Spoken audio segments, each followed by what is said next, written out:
Let me help them that outside so they don't have to ever cry and go to their mama and their mama tell them to stick with it because that's your income. She can say, no, baby, do what I did. Go get your education at 40. Go get your, matter of fact, she's a nurse. The Family Life Conference, it's going well, and I believe the challenge of being what God's calling us to become is always going to be, it's always going to be in our lives because we are better. We're getting better. Amen. And so I'm excited about what God is doing. I'm excited about how God is doing it. And we have amazing people. How many of you just enjoyed the 30 and under? How many of you enjoyed the 30 and under? The 30 and under had a lot to say. Some of them was just nervous. Some of it was, they said, well, oh, you going to help us? You know, and I'm like, okay, all right. But it's fine. We're excited about what is getting ready to come because the Family Life Conference, God gave me a vision for it, was to bring people together, men and women together. Because last night I taught a lesson on last night about Adam and Eden and how and what was Eden. And many of us know that Eden is, people think that Eden is a place. And Eden is not a place. They don't have no location. You can't even find it. Archaeologists cannot find the Garden of Eden. They can't even find the location. Some say it's in Ethiopia. I did 3 weeks of studies. I called scholars and talked with them. I said, he says, really, I came to the conclusion that Eden was only a moment, a spot, a present, an atmosphere. And the purpose of why God locked up Eden, and the purpose of why God did what he did and put the seraphim angels with the fiery swords, because he never wanted anybody to come back in to experience what he only meant for Adam. And sometime in our lives, God has to put fiery swords in front of us so people never come back in and experience what you experienced with God. All right. And that's a sign of victory to me. So last night we talked about that thing. We talked about it on why a lot of our women are broken. And a lot of women that they're broken is because our Adams are broken. Yes. Adams don't know how to handle. They don't know how to handle being an actor. So how many of y'all enjoyed last night? Yeah. There was no preaching in here last night. We just roared down, talked, and had conversation. Amen. Of what it is that God wanted to do and needed to do. But we thank God for what God is doing. We get ready to go into our next session of 30 and above, the 35 list. You know, the new 30 is the 30 now is a new, y'all want to split position. The new 30 now is the new 20s. And the new 40s is the new 30s. Isn't that what they say? The new 50s is the new 40s. The 50s is the new 40. The 40s is the new 30s. You know, I don't know, but I do know one thing is I'm glad to be whatever age I am. Amen. Because my age tells me how many victories I've had. Amen. Amen. So we're excited. We have 3 powerful. We had others who was going to be, but due to circumstances, they just couldn't be here. But we thank God. I thank God for everybody that kept their word. But we have 3 powerful women that have powerful stories. Amen. And they don't mind telling where they come from. Amen. Now we have I asked every woman that was going to be on the panel to give me a word that identified who they were. And Lady Lisa, a good friend of mine, she actually was my first lady for many years. When I was 16 years old, she was my first lady. And it was just me and her and Tansy. And then all of a sudden, it's me, her, Tansy, Apostle, and 5 other kids and whatnot. But she was my first lady. I've always loved her. I still love her. She's always been my friend and my sister. She's always been the same. Unique, fabulous dresser, sexy, full-figured girl. You know, she represents well. Amen. Singing somebody and preaching somebody. Amen. Generations of the Church of God in Christ. Amen. And she's going to tell us about her name is Unshakable. Unbreakable. I'm sorry. Unbreakable. Amen. So let's clap our hands for Lady Unbreakable.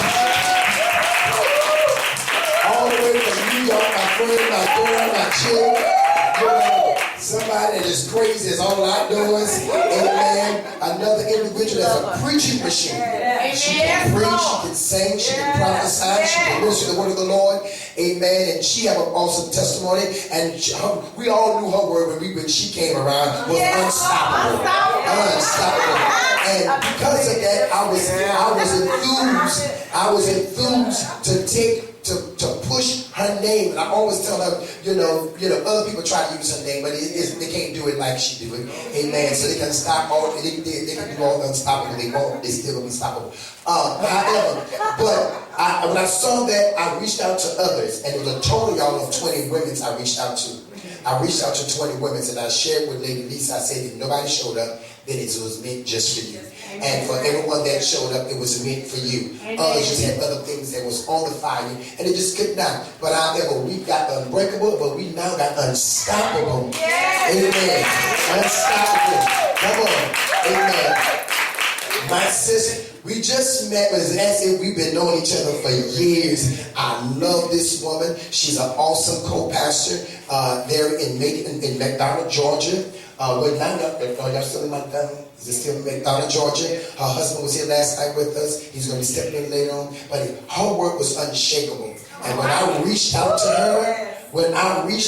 her, I said, I just need you to give one word. And I started off with a lady in Nyota, and I said, her word is unstoppable. And she said, oh, I'm unshakable. Yes, a prayer warrior, a powerful minister of the gospel. She's a wonderful wife, a wonderful mom and grandmother and daughter. Amen. We thank God for Lady Unshakable, Lady Unstoppable, and Lady Unbreakable. Now let's clap our hands all over the building for them. Amen. So what we're going to do is they're going to discuss 30 and above. 30 and above is going to discuss their title, what their name is, what it means to them. There will be questions that's going to be asked. So when you ask the question, we need you to get to the point so that we can move it on. But we want to ask all of them, how do Eve represent them, or what does the cause and effect of Eve to them, what it means to them in their conversation. Amen. But we also want to hear from them. All right, so let's get your questions. Any question you have, make sure we have it together so that it can be quickly spoken and they can respond. Amen. And we'll be getting out on the right, proper time. All right. All right. Let's clap your hands for the people of God. Do I stand? No. All right. Good morning. Good morning. Come on. Good morning. This is a new day, and I'm excited about it. Unbreakable. That is my sorority name also, a.k.a. Pink and Green. Bring that out first. But Unbreakable is, I have that name because no matter what happens in my life, I will not be destroyed. All right. I refuse to be destroyed, knocked down, kicked, as the apostle said on last night, glue me back together with the glory. Right. But I will not be destroyed. Yes, I'm unbreakable throughout the life and my journey, through the 57 years I've been here. I will not be destroyed. Wow. Okay.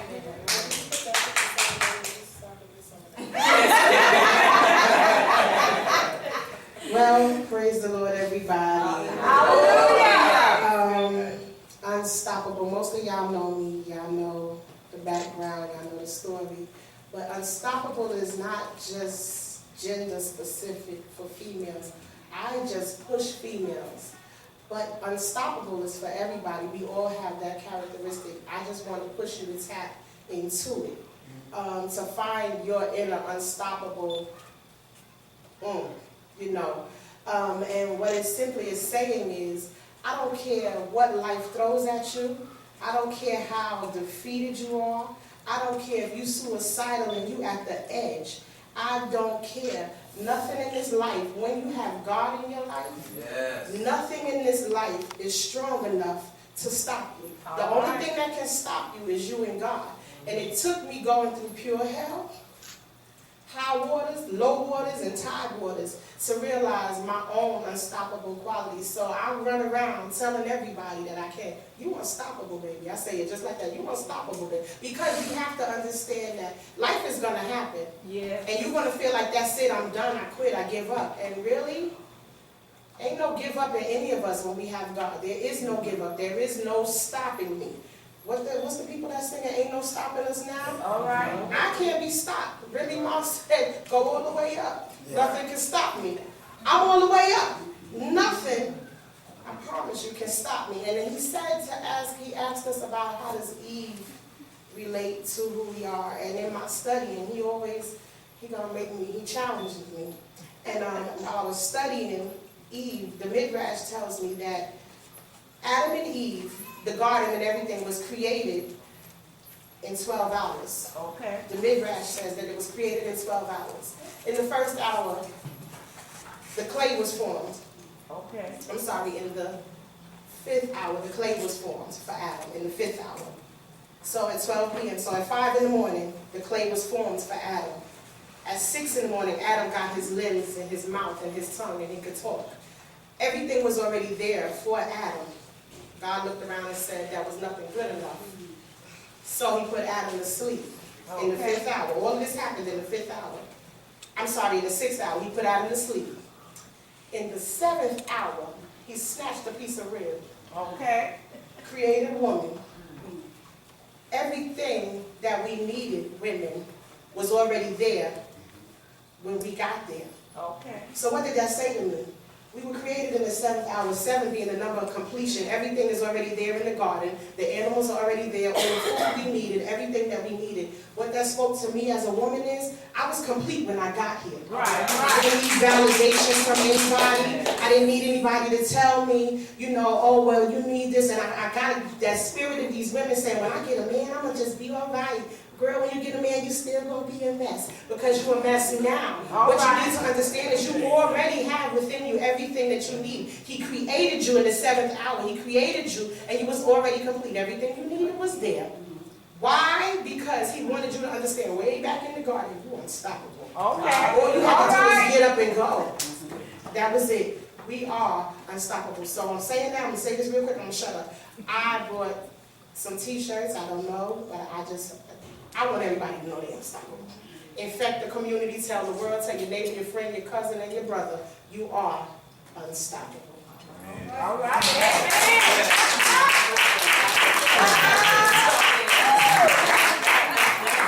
That was awesome. Both of my sisters here on the panel, but just for me today, just to explain and define unshakable. Talk loud enough. There we go. Amen. Unshakable. And so when I think about that, when I think about the word unshakable, it just came to me, so I knew it was from God. But here's the thing, when I said unshakable, that means that everything that God has brought me through, all of my life journeys, everything that I've gone through, God has brought me through that. In Luke chapter 6, it's on my shirt today, God speaks of people that will hear his words and act upon those words. He said, if you act upon those words, he said, I will show you again where he has brought me through, where I've come from, because I came from rejection. I was birthed out of rejection. When people look at me today, they say, have you been in the church all of your life? No, ma'am, no, sir. I was birthed out of dysfunction. I was birthed out of rejection. But God said in Luke, he said, for those who will hear my word and act upon, I will show you who I am. You will be like a man who buildeth a house, who digs deep, who builds a foundation. And when the flood comes in, he said, and it rages against the walls, he said, it will not be able to shake the house. So today I'm unshakable. I'm unshakable because of what he brought me through. Sometimes when I talk to the young people, I tell them, I'm not so sure that I'm so much of a Christian as I am a believer, because where I came from, he made a believer out of me. So I can stand on the word. They say I'm unshakable. My faith is unshakable because my house is well built. Today we're going to pick up some bricks. We're going to understand how to build you a house. I mean, you think about the nursery rhyme of the one who huffed and he puffed. What is your house made of today? All right. Birth out of rejection. When you come from nothing. I'm writing a book, and I'm sorry, called The Spirit of the Underdog. When everybody who looked at you you and said what you couldn't be, what you shouldn't be when you came from nothing. We're going to talk about Cain and Abel a little bit today because I had the audacity to go back and ask God. I wanted to know where rejection came from. All right. Because I was birthed out of rejection. My family seed says rejection and it says dysfunction. I had the nerve to go back and ask the Lord. All right. Where does this seed? We're going to talk about it today. The first implication of rejection was right there in Genesis, where the man of God left off last night with the spirit of Cain and Abel. God rejected. He rejected Cain's seed. Yes, he did. Why?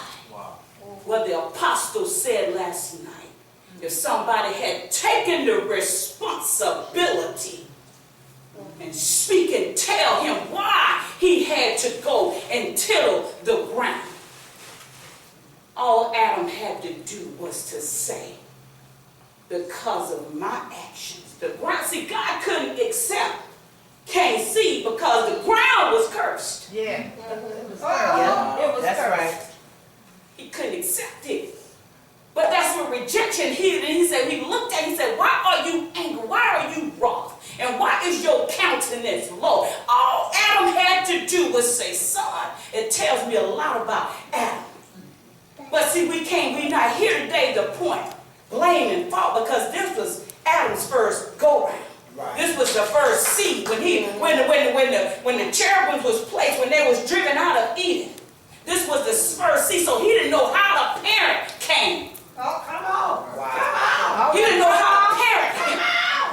And so in that seed, when God, he said, you go to Genesis, it said that he rejected. Yes. He said what?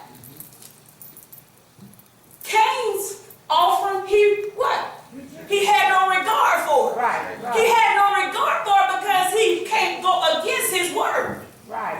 He told Adam when he fell, when he traded dominion, he said, because of you, the ground is cursed. I'm going to leave that alone until we jump in. But unshakable. Unshakable. And I just wanted, Build a house. to say this. I'm going to go a different route, if that's okay with y'all. Go ahead. Okay? Because I speak to women, first ladies, people that don't know the word. They don't know about Adam and Eve. They don't even want to try to open that book up. So, for me, I'm glad we got this variety going here. Yes. For me, I try to keep it real. I'm trying to watch the words I say. I try to keep it real, but I can relate to women that have been abused in the church. All right. That when I listened to Apostle on last night, and I saw it in a little different way. I'm a little controversy type person, so y'all gotta bear with me. I try to think off the box out of the Bible. I like to talk about where I am right now, because when I was going through my issues, I didn't want to hear nothing about Adam and Eve and the no offense, I'm just saying, I did not want to hear all of that.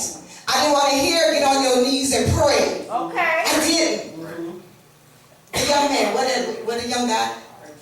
I was born in the Church of God in Christ. I didn't even know what it was like to pick up a cigarette. Okay. I never drank. Okay. I never wore pants. I didn't do the fingernail polish. I'm talking about the environment. So when you said that, I started relating to me like, oh my God, I had this life of coming out of pastors and bishops and missionaries and evangelists. So I was covered. But when I married, I don't believe in male bashing, but when I married, I was a first lady at the age of 19. All right. That's right. 19? 19. I got married at 18. Pastoring, working, traveling all over the world, seeing all kind of stuff. Okay. So when he talked about Adam and Eve, see, my mind went somewhere else. with Eve talking in her, the serpent in her ear. All it takes is a conversation in your ear, ladies. All right. Come on now. That serpent. There it is. Come on. Am I right? There it is. The serpent represented to me a lot of stuff that go on in the church. We can't get to some levels because before we can get in the church, we out. Okay. Why? We talked about love. We talked about how that for me, when I was in the church and I'm giving all my life, I get so angry sometimes. Now I'm talking realness for me. This is how I talk. I get angry. Why am I in the church? Why we got a select type of people that can be in the church? And you look down on them before they even hear the word of God. You got to be able to catch the fish before you can clean them. Right. And for me, I stayed in the church, stayed in the church, heard the word, heard this, that, and the other, and was not happy. Okay. We put on this facade. Oh, yeah. Right, all that. You know, feed me the word and then go home and you ready to kill yourself. Come on. All right. Come on. Yes. Come on. Feed the word. You know, you're hearing all this stuff, but you so sick on the inside. Wow. You understand what I'm saying? You're so lost on the inside. And church is supposed to be the place of safety. Right. Nobody said, Lisa, do you need help? That's the But you got all these apostles and prophetess, but they couldn't see your hurt, your shaking, your movement. They couldn't see none of that. All they did was preach, shout, give me an offering, tithes, and roll out. But what about the hurting women? Right. They had to put a facade with your head on. Okay. Look at it. Hallelujah. And go home and get your head knocked upside. Okay. Right. The serpent in the garden calling your husband. But then you walk back in church. Come on now. We got to find a place in the church, first of all, before we can minister to anybody. When the young lady said, we got to show some love first. Am I right? Or we for signing here right now? All right. We got to show some love. With love and kindness have I drawn thee. Yes. You got to show love. You got. I have my own business. It's ALM Gateway to Success. And from being a first lady for so many years and thinking I was fulfilling people with women's conferences, raising money, doing this, that, and the other, I'm thinking that's just the way of life, and it wasn't. All right now. It wasn't. Coming to church and ministering to the same people every Sunday. Broken all It is over. what it wasn't. Come on. Come on. It wasn't my vision. It wasn't my goal. I came with the territory. So what happened? I went and opened up a business where I house people with mental illness. I'm going somewhere with it. Where people on the street where nobody wants. I couldn't wear my hats and my furs out there. I had to get dirty. Come on. Yeah. And I had to go out there and get those that were lost. Now we have over 100-some people in church now. All walks of life.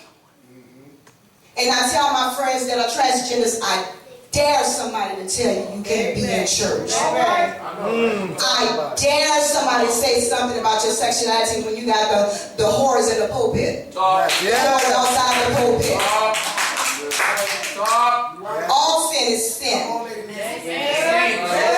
All sin is sin. All of it. Stinky sin.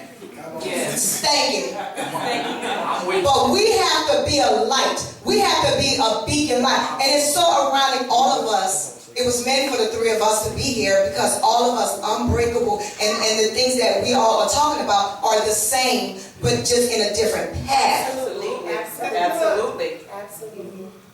I believe in being real.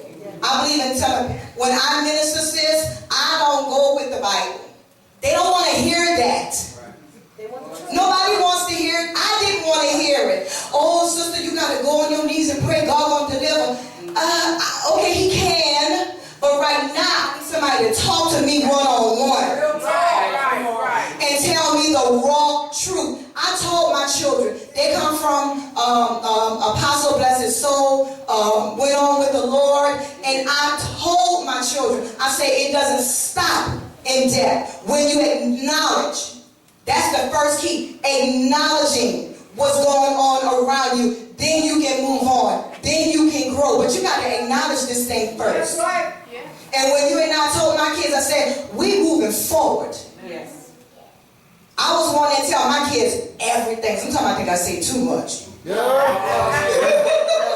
I tell them everything. I say, check it out. You know, no,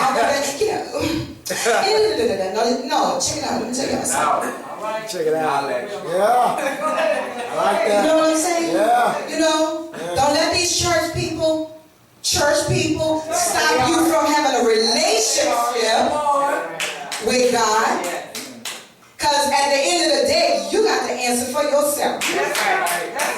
Don't let when you come to church and see all this fake, phony stuff going on cause you to miss the mark. Because it ain't about that. This is just a congregation coming together sharing. But you got to have a personal relationship with God. And guess what? When you do that, you come out looking. All right. I've been through all this. But guess what? I'm victorious. I'm happy. I'm excited now. Why? Because I've learned to have a personal, not my mate's relationship, my own personal relationship with God. And I teach that to my children all the time. Get personal with Him. And when you do that, you unstoppable, unmovable, unbreakable. When it becomes a personal relationship with God, I'm shut down.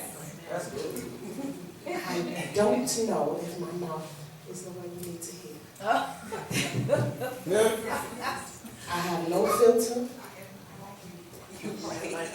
Me not care what me have to say, me say what me have to say, me not care about it. Okay. What you're saying is the unadulterated truth. And here's the thing, that's what God loves, the truth. The fact of the matter is, I'm like the little boy we was laughing at in the video. Everybody was laughing at him except me. I'm sick of the church. Because of the fact that, not the church, what God intended. I love that church. I'm sick of what people are doing. I'm sick of the mess that we see. I'm sick of the fact that we the ones that we claim the kingdom, we share the mess, we spread it. We are infectious with more mess than we are with what's right. We are quick to run and tell mess, and we quick to run and do mess, but then we stand back like we ain't done nothing. I got a problem with that. I got a problem with the fact, and oh Lord help me today. I don't know if that camera need to be on.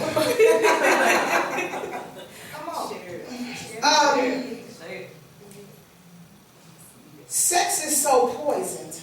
It is. What God intended sex to be is a mess. One, because it came out of the marital bedroom, and the man felt like man, woman, whoever, whatever. I don't know. Just, do you? I don't know. But they felt like it's not okay for me to be in this union, but I'm gonna just spread myself. I'm gonna do what I want to do, and it's accepted by the people that preach godliness. It's a problem with it. It's a problem when perversion is the prevalent spirit in the house of God. It's a problem for me. It's a problem for me. I don't care what you do. What you do is your business. But when you get disrespectful with your business, you're nasty. And I can't understand it. I'm trying to hold back what I want to say. But you come into church and you sucking on things you ain't supposed to be sucking on, and you're licking on stuff you ain't got no business licking on, and you're doing everything you think you're big and bad enough to do, and you're expecting God to bless you. Right. And then you feel like you come to church and these same people is laying hands, transferring spirits. All right. These same people is greeting you with what they're supposed to say is a holy kiss. I don't know where your lips been. All right. What you doing? What are we doing? But then we'll come to church. And so here I come. I was the first lady. But I was the first lady. I was a little different. It's a little different. I'm a little hood. Y'all know it. A little bit of class, whole lot of Jesus. Yes. Very hood at times. And my mindset is the love is what's missing. Love and the fear of God. Why we don't fear him no more? Because the church has took on this mindset, and I shared this with another bishop the other week, and he preached it to his church like it was his, and I thought that was cute. But listen, we walked around Israel Horton, that's how you say the man's name?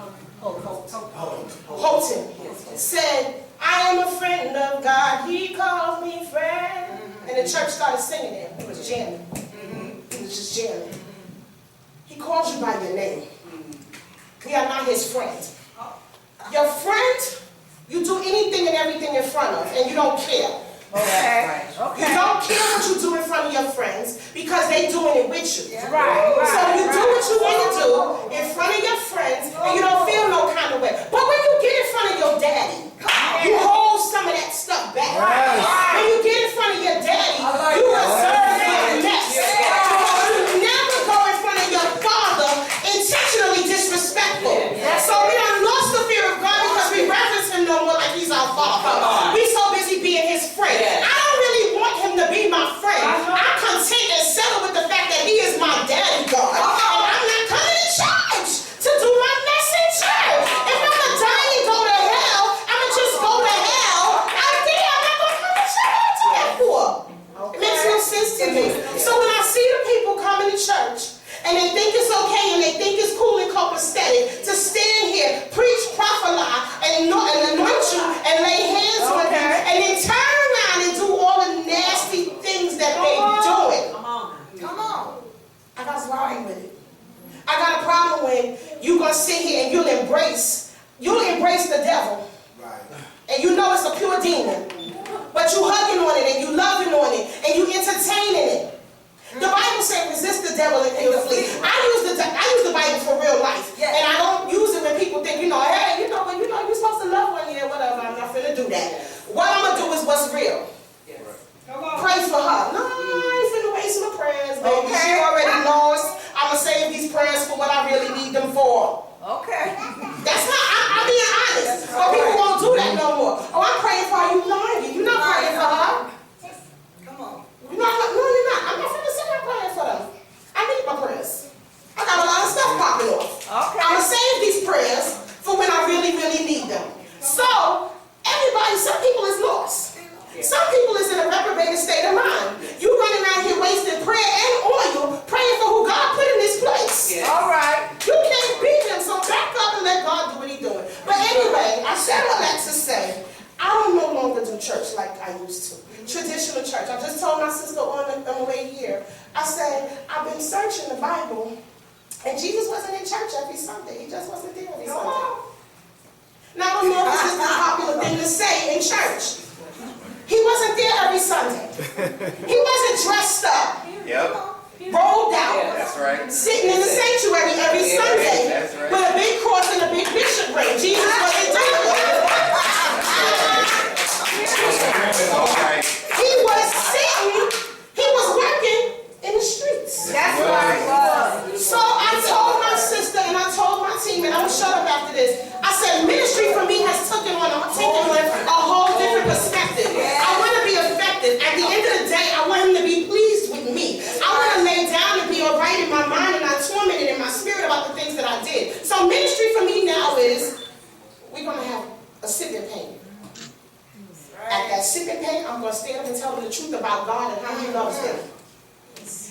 And then the next thing we'll have, at that next event, I'm going to stand up and tell the truth to the people of God and how he loves them. Yes. At the next event, I'm going to stand up and tell the truth to the people of God and tell them how much he loves them. We'll go out in the streets and we'll do whatever we got to do to make a difference, whatever we can do. But Yes. what he told us Was the Come church? on, yes. Was birthed on the day of Pentecost? Right. We not living in it. We not functioning in it. It's been so messed up. And those of like Apostle, let me tell you, I love him because he is fighting to bring that back. And I love him for that. But he don't got too many fighting with him. He need an army. He need an army. He need an army. I'm talking about he need an army to bring that back. Because the people done tore it up. They done made God their friend. Yes. They done made the sanctuary their bedroom. Yep. They done nastied it up. And I don't know if Apostle can clean it all up by himself. But as for me, I want to be effective. So I have to take it outside the four walls, into the hedges and the highways. I got to do the best that I can because at the end of the day, the real is, the people is tired of being lied to. They tired of it. They tired of you coming to church and, talking about, oh, your dress is too short, but your long one was up faster than the short one. All right. All right. They tired of you coming to church and saying, oh, being gay is an abomination, but he hates a liar. What about you? Yeah. They tired of it. Yeah. They tired of it. And guess what? Me too. I got y'all back. It's amazing that the three of you have the chance to function in the title which that you all function by the word, because God gave me one word, and that word was love.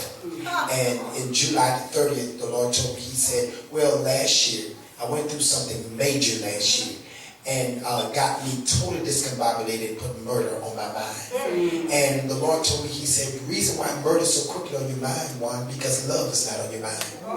He said, if you can put love back in your mind, he said, all these other things will fall. So my word is love. I should have worn my shirt today, but I didn't. But however, I said it to say this to my sisters, and that it's amazing that Pastor Nyota would say what she said about me fighting. God gave me something, and he told me, he said, love. So there's a change with me because I am a traditional church goer. And I said it earlier in my panel session. I came to church because church was a security blanket for me. And it helped me when I was suicidal, when I was broken, when I was being called out of my name, out of rejections, all the stuff.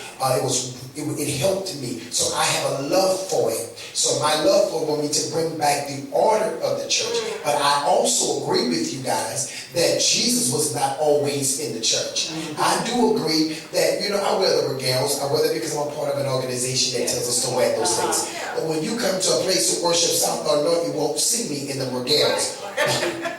Why? Because it's more to that. People are not going to get saved by looking at all that. I agree that people are tired of the formula and the formation, the formings that we have in church.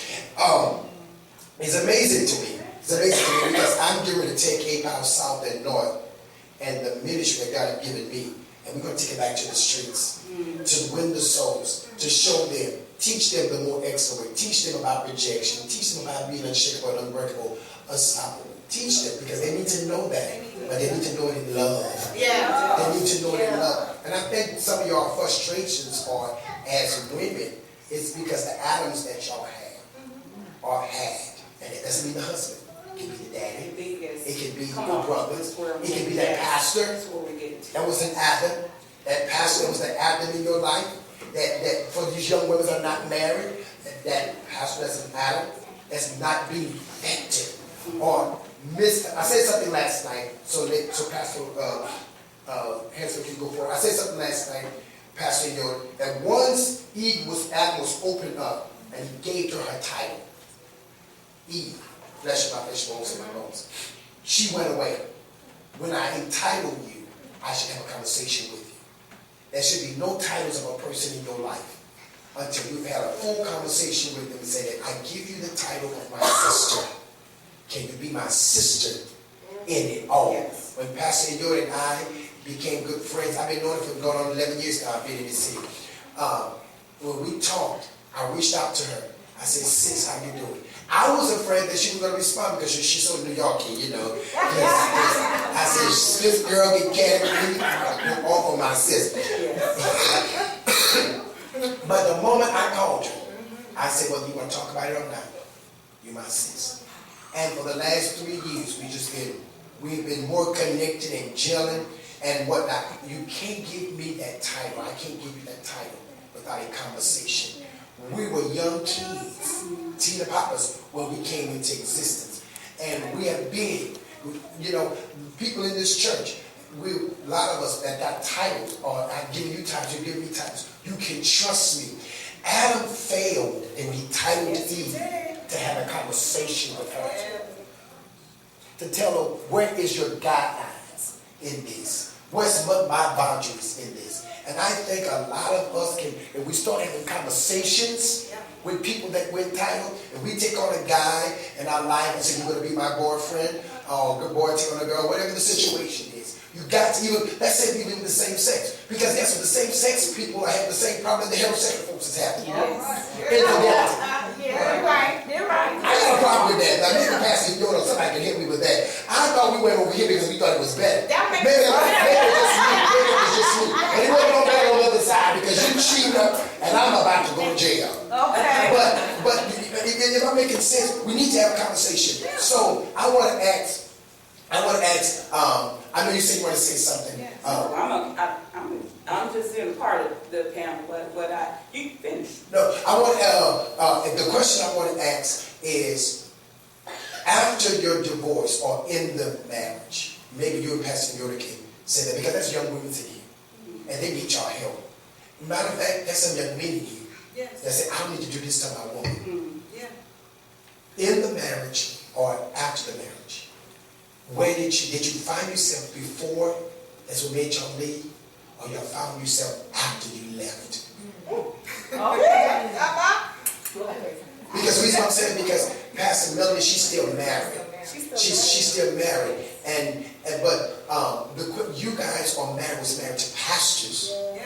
And this is why the Family Life Conference is important, because the trouble we have is not so much the world. Right. The trouble we have is right among us in here, us tongue-talking folks, us Holy Ghost filled folks. Yes. The fathers that's supposed to. Not my story.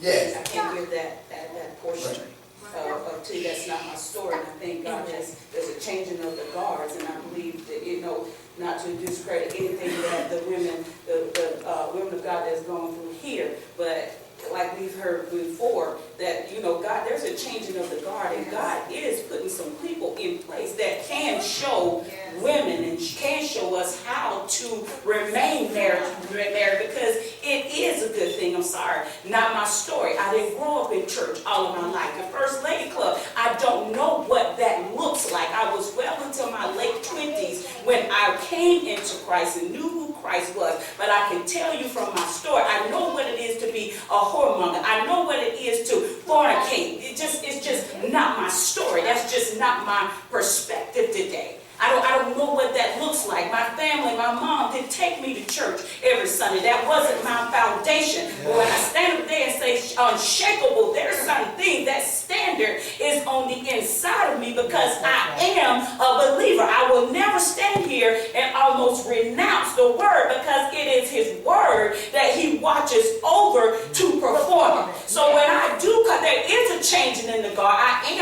can only be real. I don't know what that looks like. The First Lady Club, I've never been inducted into that. I've never been the one that take the form of clicks. I'm sorry, my mic is here because I talk loud. My voice projects. So I don't understand. I don't know what that looks like, because I was never accepted in. I never had I've never wanted to be a part of the First Lady Club. I am a First Lady today by default. I don't want to be labeled as the First Lady, because when my husband met me, ministry was in me. That's the E. When he met me, ministry was already on the inside of me. And it does us a disjustice when people call and label you as the First Lady. So I'm going to come, thank you. This panel today is very diverse. Because I came out the street. And he made a believer out of me. And I can go in the street and tell people that God is not a respecter of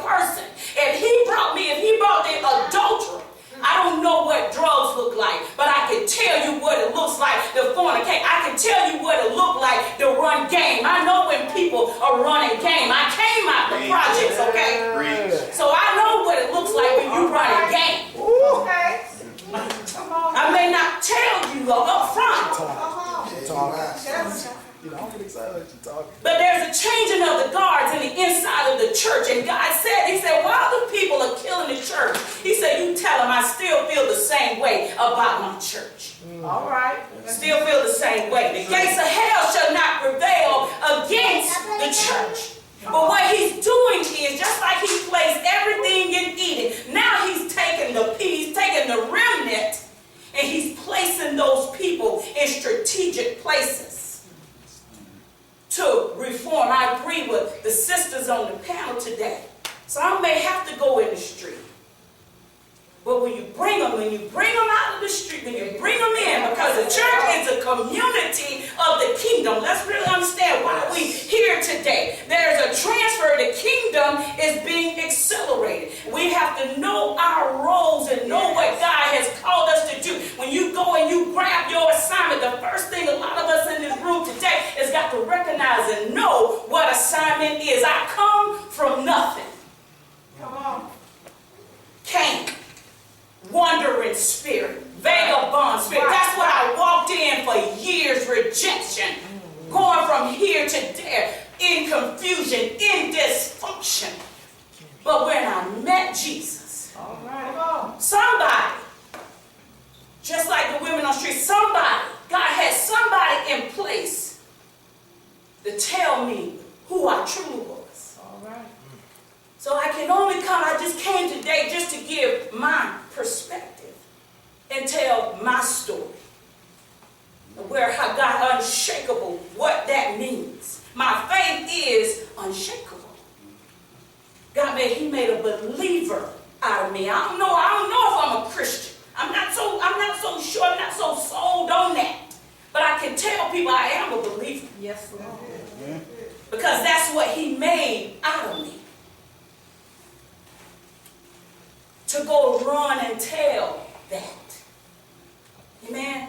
Now, This question was, I want to make sure that,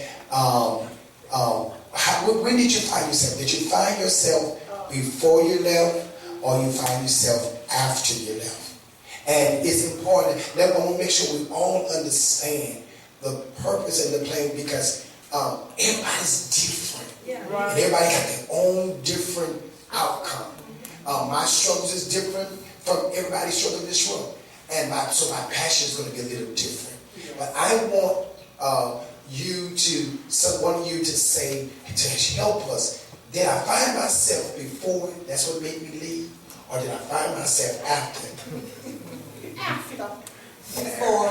Okay, so she's before. Let's hear the before, then we'll hear the after. Yes? Come on here. I want everybody to have your questions together and go open the floor for the questions. Come on, Lady Lisa. Ready. You gotta remember, I was so young being in that role. And I started, for me, God, ladies, just sitting back in the church, like I'm doing today, sitting back, taking a good look. My mother's a first lady. And so I would go to her and say, Mom, I ain't never had a life. What is this? What's going on? And she would say, no, you go right back in church.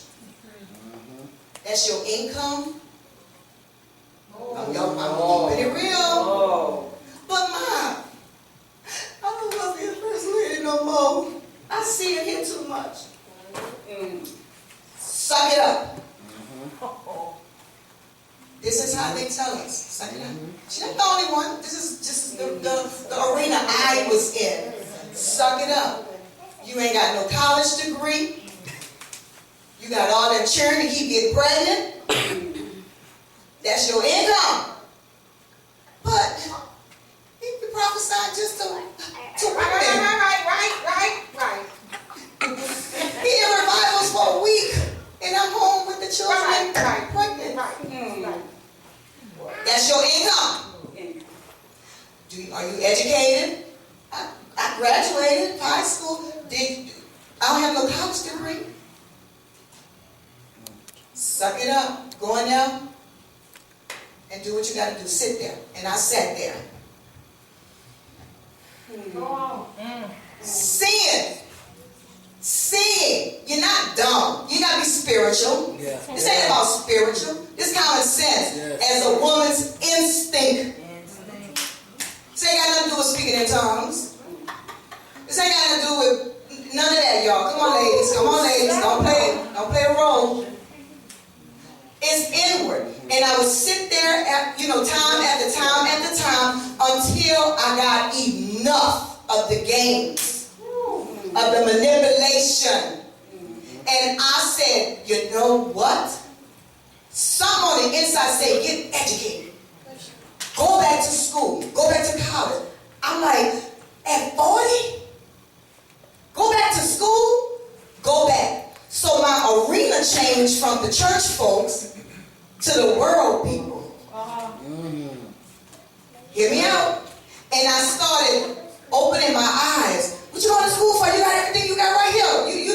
We got everything. No, you got everything. It's something I need. And God was preparing me all along and didn't know it. That inner, go back to school, get educated. Went there, got educated, got my degree in social work, and then I sat in church and started examining. As a social worker, my mind is in psychology.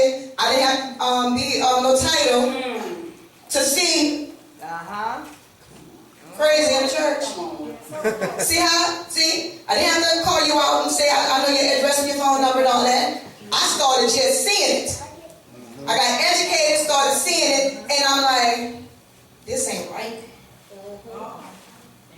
I'm about to bounce. I will not answer to God for this. I'm not doing it. I'm not, all these relationships in the office. My children got to send me pictures of it because they playing on the phone. Y'all want real because I give it to you. I can go on. Y'all will be here for, I had to do a week with y'all. On and on and on. And I said to myself, what is my worth? Is this where God wants us to be? Is the way I'm supposed to be an example for my children? Well, don't leave, you got children. No, I'm going to leave so my children can know if they're in a situation like that. Get out. Get out. Don't you let these church folks tell you got to stay till you die. Was bound on earth, bound in heaven. Was loose on earth, I can call them too. Loose in heaven. Get out. I tell my children, don't you stay in no relationship that's abusive mentally.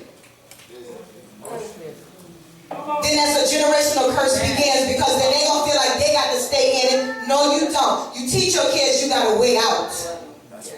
And I was an example. I got out. I got out. And you know what I'm saying? When your children say, Mama, get out. Yeah, I tell them on that too. When your children start seeing stuff, Mama, get out. You gotta tell me, I'm out. And I got out before. Because I'm not going to play with God. I'm not doing it. My ministry now was once in, now it's on the outside. I go get the people that nobody want to hug and kiss and show love to. I go out every day, 7 days a week, and I'm bringing them in. But then you got to have a place to bring them in. So they won't be tampered with, fooled with. Thank you. That's where love comes in. So for me, it was before. I found myself and I started thinking. I got educated, graduated, got my own business. I don't work for nobody but me. I'm the head, as my ex would say, nigga in charge. I did that because I started seeing, a lot of times we don't want to accept and acknowledge. We see it, we know it. Come on, don't play crazy. We see it, we know it. But you was like, no, I'm going to just turn, don't look that, you know it. Yes, you do. You're not crazy. But how long are you going to accept it? And so I got enough. Enough is enough. And I moved on. And y'all look, I'm so happy. Amen. I'm I'm so free. I don't want to leave y'all there. I gotta bring it. I gotta let y'all know I feel good. I'm happy. I'm excited. And guess what? I can serve my God even better because I don't have all that being bondage and being bound and oh Lord. I praise Him every day. I lift my hands up to Him. Lord, I thank you for waking me up. Thank you for my children. I get excited talking to Him. That's good. So mine was before. Let me tell you about after. How do I do this? There we go. Hallelujah. So after. The reason why I say after is because I knew who I was before. I let Him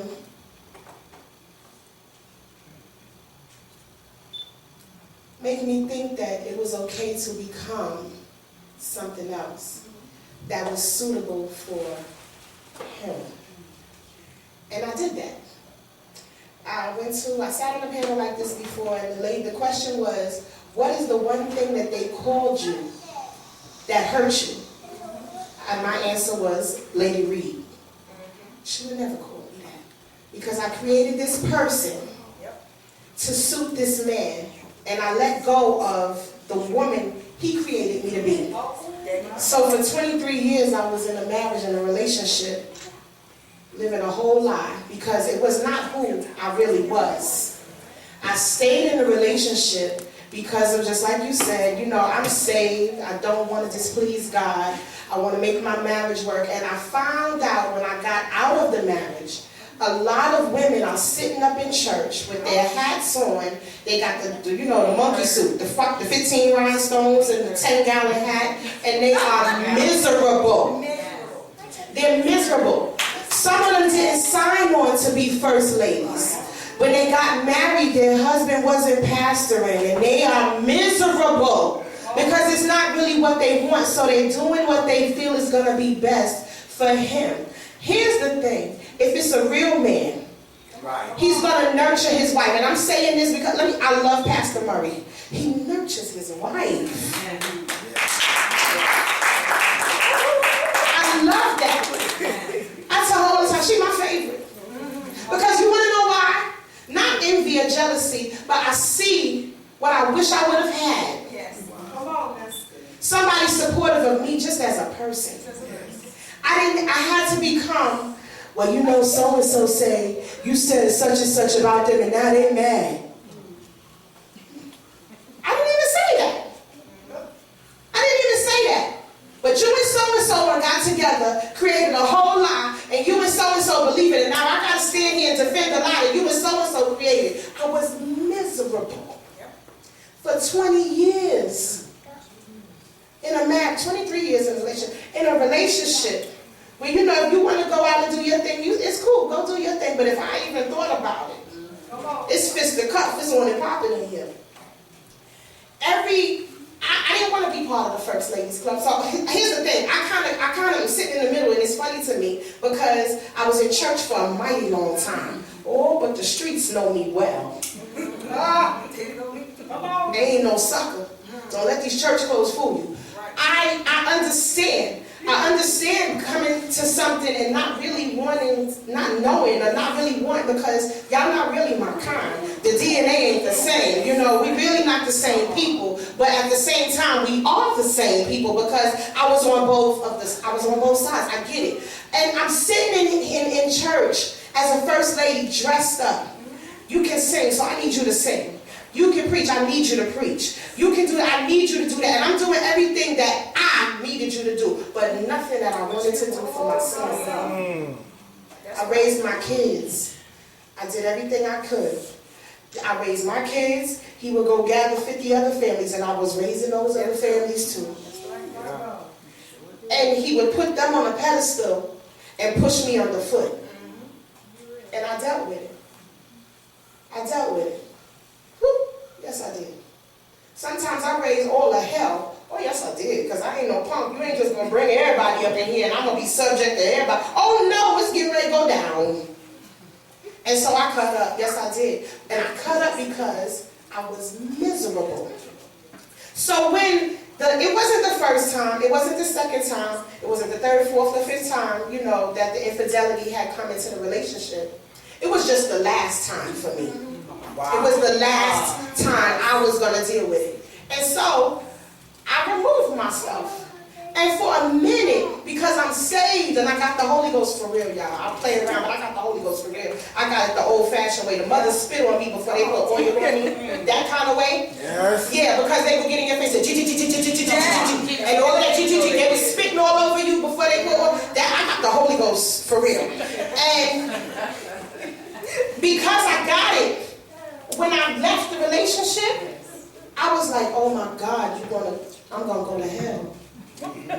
Because I left this marriage and I filed for divorce. Me too. I filed. Like, I'm going to show you the paper, girl. It say plaintiff and it got my name. Oh, I'm proud of these papers. Yes, I am.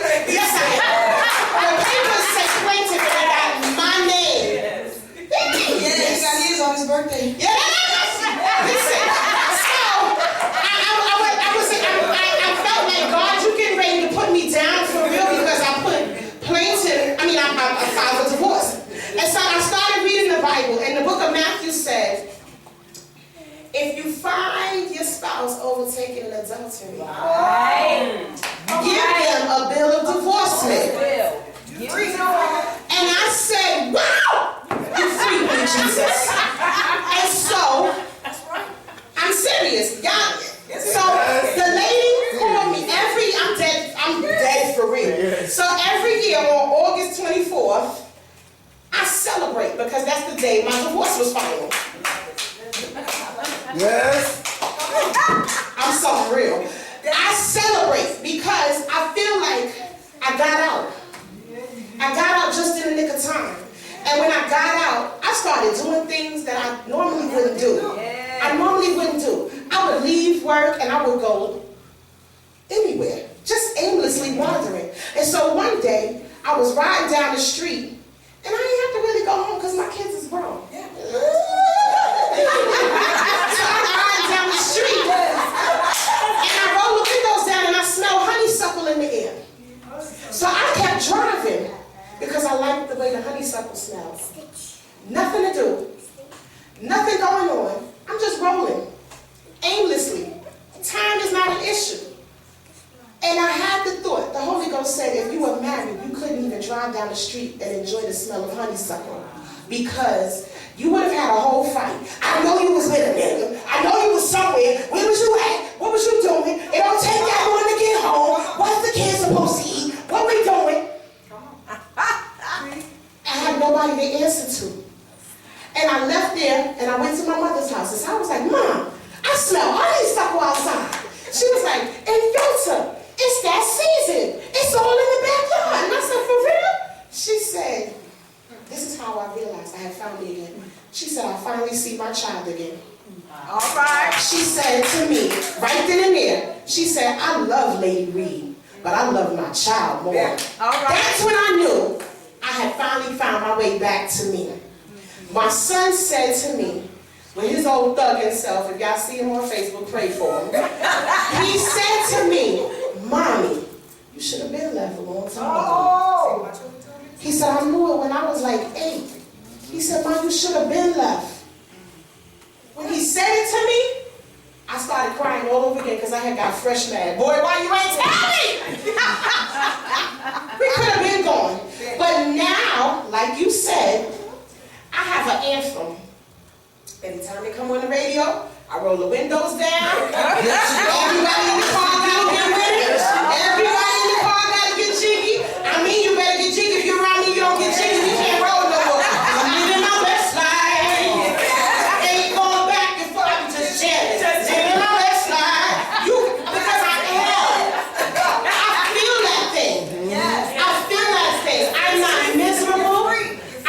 The freedom, and here's the thing. It's not for everybody. If you're in a relationship that is growing you and is stimulating you and you're loving one another and you're nurturing each other, and let me tell you something. I said it before and I'm going to say it until I hit the grave. Anybody come for Lady Duffy, they got a problem with me. Me too. Amen. All right. I say it all the time.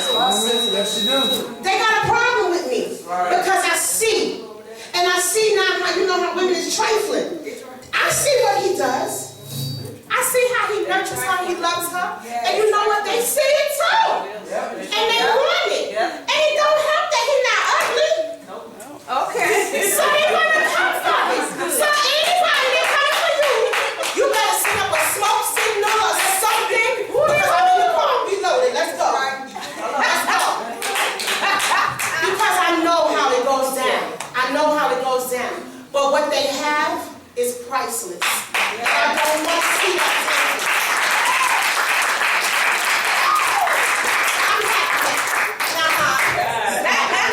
That's it. Did Pastor Murray leave already? Oh, you right here. Come up here for a minute, Pastor Murray. It's amazing. It's because I watch him. Being my son, I watch him, and sometimes I never desired marriage. Never. Because I didn't want to lose myself, because I saw so many people lose themselves when they got married. And I love Lady Andrea, because this is a family life conference. I love her because when he met her, he said, you have to get, well, not in the full details, but just paraphrasing, you got to go through a little test. You know, but at the end of the day, he knew he was going to be with her whether we said it or not, because Murray Daddy Duff got his own mind. But he brought her to the house, and we was having church at the time in our house, and he wanted Sister Phyllis, and he wanted Charlene and Jamie, or just Jamie, somebody else. Jamie? Charlene and Jamie, at the time was members of our church in California, which is his sisters, to just look at her and see. Because from a woman perspective, I know what I see. But from a woman's perspective, what you saw. Then she brought him in the room where I was. And when he came in the room, I liked everything about her. Even though I knew the other girls, the women she dated with, you know, they was from that street life. I didn't know she had some street in her like that. I thought she was just a little teacher, right? With big hips. And so he brought her in, and I said, do you love him or like him? Yes, sir. And I said to him, do you love her and like him? He said, yeah. And I challenged them. Remember I said earlier about the title? I challenged them. I said, Murray, don't touch her. I said, just in case if it don't work, I can still pastor her.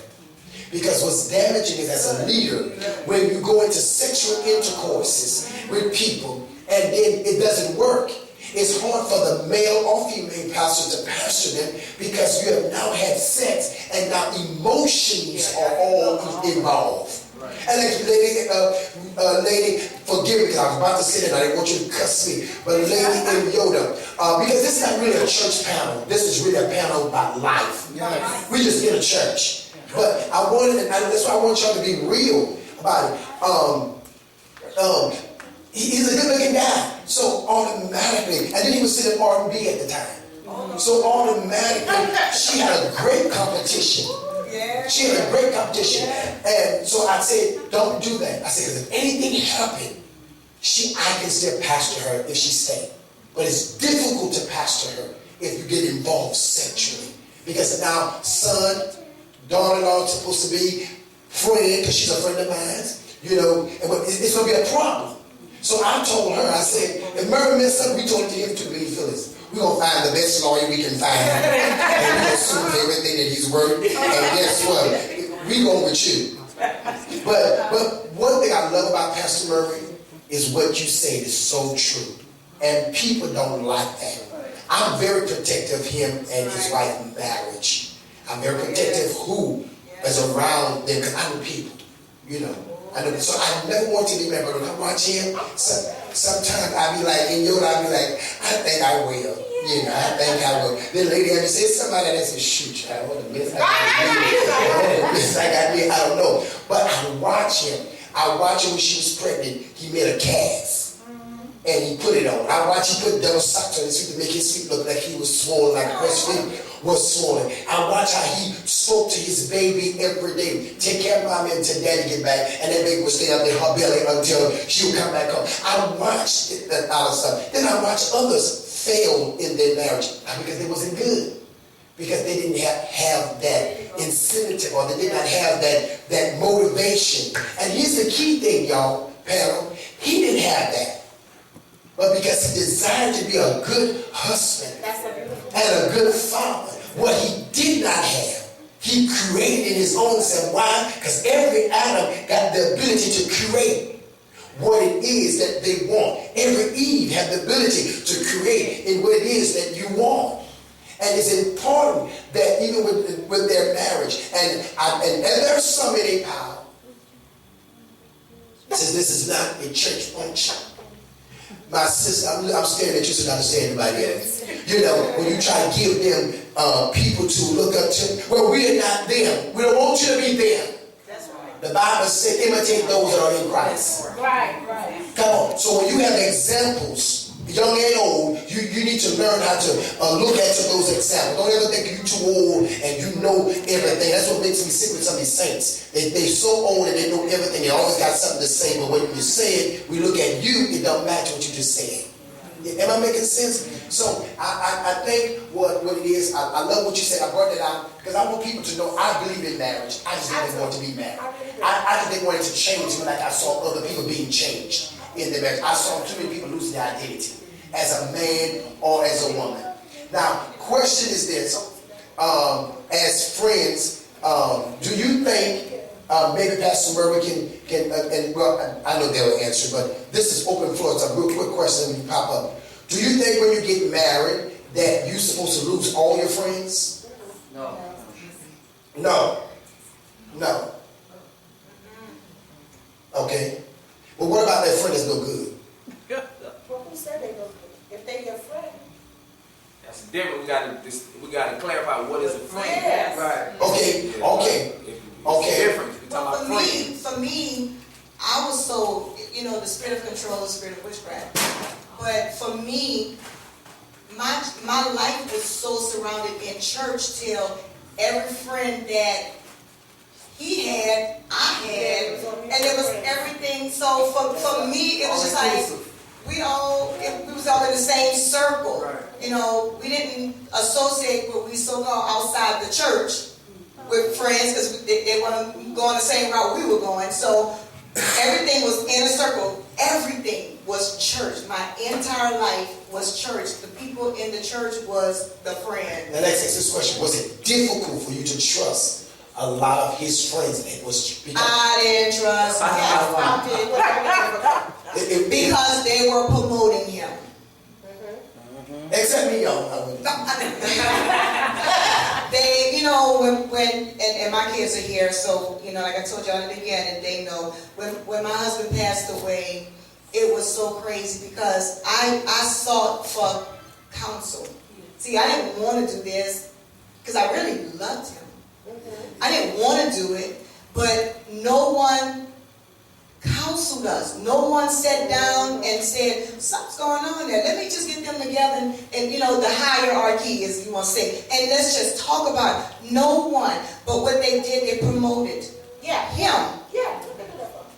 So they were never really my friends because everybody did a U-turn with me. I became the center. Yeah. I got to be the center. Because I ain't dealing with y'all. Because I'm not going to promote what y'all doing. So it almost bounced on me as the bad person. It didn't almost bounce on me, but it didn't hit me. Yeah, so the inner circle friend thing was, we shared the same, and it was in church, and when I moved and departed, they did too. So let me say, I don't know how to do this. So for me, I became the enemy. I became the bad guy. Yeah. So all of the mutual friends that we had, they kept promoting him. Yeah. The wives too. Mm-hmm. Knowing full well what went down. The wives turned on me. Yeah. So I had a pastor couple that's here in Atlanta approach me and ask me what really happened between me and my ex. When I told them the truth, the pastor, the husband said to me, that ain't what he said. I said, but what he said is a lie then, because I'm telling you the God's honest truth. He went back, him and his wife went back to my ex, told him what I said. He further said it was a lie.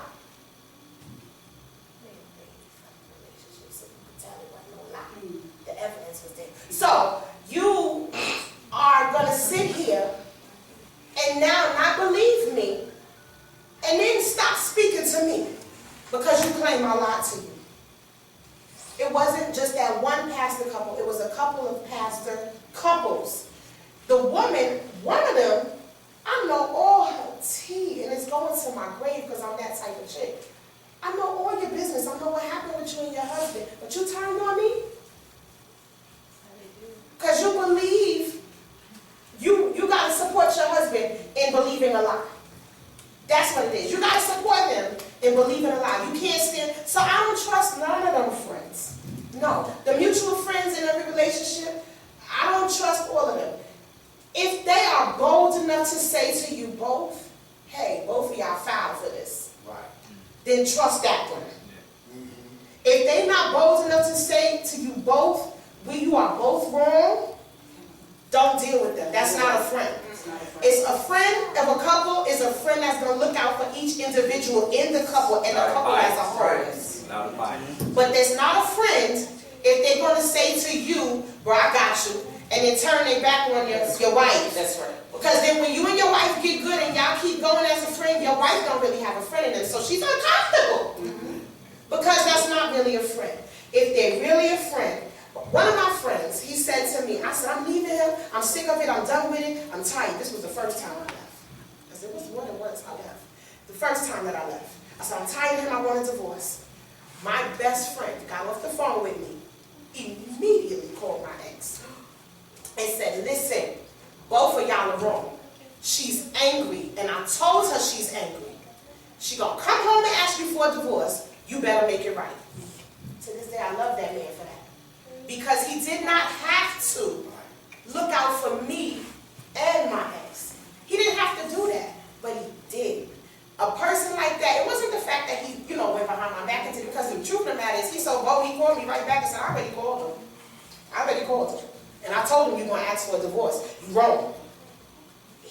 Somebody like that is a friend. If you are in a relationship, and your relationship means anything to you, don't have a friend that you can talk about your spouse to, and then they could come back and treat your spouse funny, because that's not your friend. That's not your friend. Your real friend is going to help you work it out, so you and your spouse both can be okay. And that's just my take on friendship when you're in marriage. I believe that every good marriage ought to have healthy friendships. And I believe that every good marriage should have single people that can look up to them, but it's also as well as make them accountable. As a married couple, you have single people that you become accountable to and say, we have to do right, because these young people are looking at us, and be honest and transparent. So it kind of helps when you have the marriage friendship, friends that are married to your friends, and people that are single being friends, because there are those single people looking up to you. And sometimes you can be accountable to them to help them make healthy decisions in their singlehood and stuff. But then sometimes it's a 20/20 catch. Because if you got that single person that don't like the marriage kind of situation, they'll take like what you saying that brother did and do it against you and not for you. Marriage is very difficult at times. It's very difficult. But I do thank God for the strong people that I have seen so far. And I haven't seen a lot, but those that I have seen that are strong and that's helped. And I thank God even for Pastor Murray and Lady Ann, even Lady Bailey and Bishop Bailey, their relationship and whatnot. I thank God, especially the youngers. We know we have Mother Kotira that's been married for 49 years. 50 years with her husband. And the fact that she's a caretaker of him now, to take care of him, now in his state of being. And whoever else that are married, my brother, they left. But your members, they're married. Yeah. And so I thank God for those as well as you and your husband's marriage working in ministry. Because sometimes it's difficult to be married and in ministry. I want to ask Lady Andrea and Lady Lanisha to give us is there a difficult thing? Oh, have you encountered a difficult space being married to people that are in leadership? Yes, for me. Stand up, sis, so we can. For me, it was more or less just learning how to work into that capacity. Because like they were saying earlier, even though I've been in church always, that was not a position that I ever thought about being in. So, and then sometimes feeling like you're in a person's shadow, as opposed to, being they're together.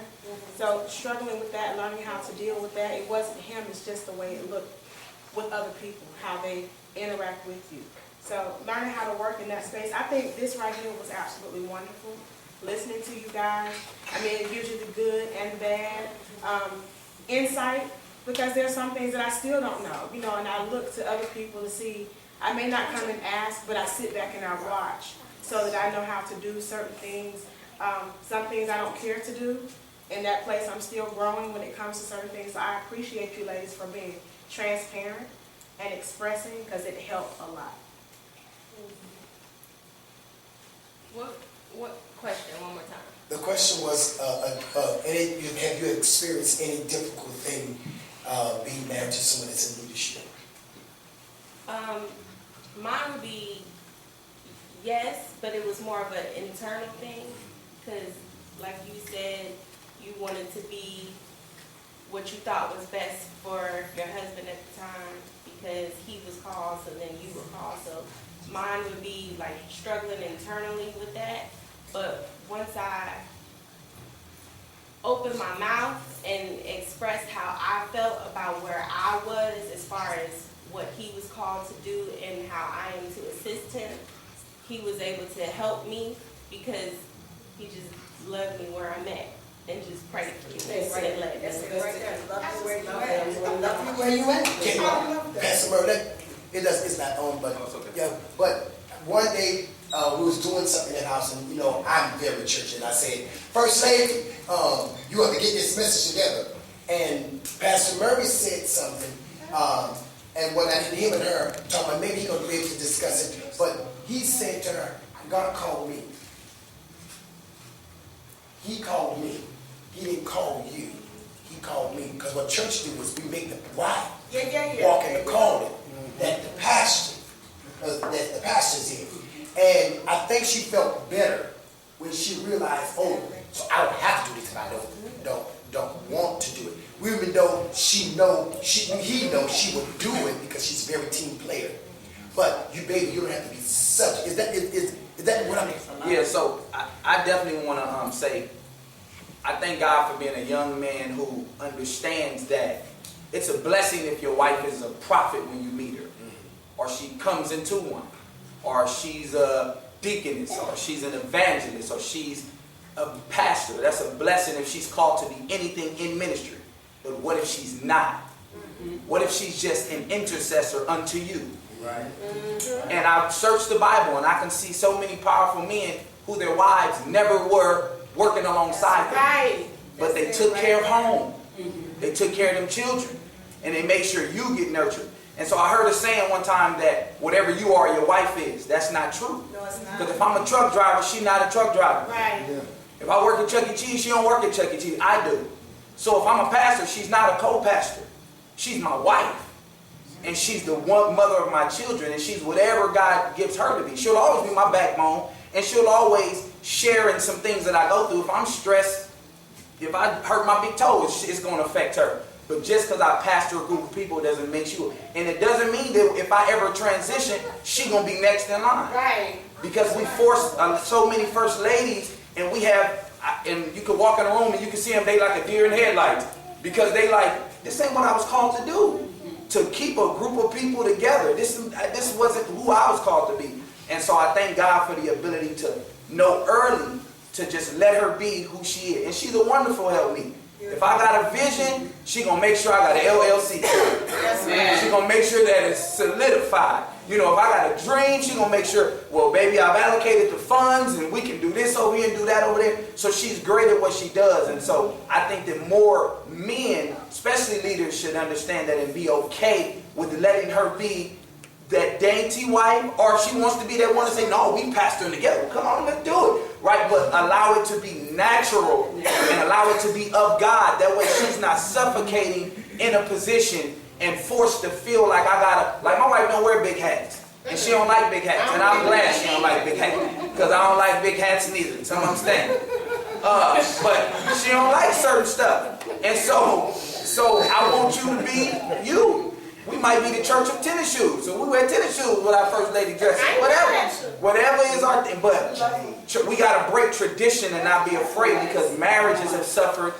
People, therefore, have suffered, and it's a trend where we training the young ladies to be something that they're not. We training the men to be something that they're not. When in fact, God put us together to figure this thing out together. You know, so we help each other. We bob and weave together. So I think that that's very important. I'm blessed to have learned that at such a young age, because I've watched her come from being like, okay, you was R&B singer when I met you, now you pastoring. You know, and it's like, all right, baby, it's cool, it's cool. You know, I know you wasn't ready for this, but I am here now, but just come into your own. And I pray and always ask God, how do I help her transition? And how does that even, what does that look like? Because I've never seen that happen, right? You know, normally the idea is that if I come over, you got to come over too, and this side is done, you know, but that's not realistic.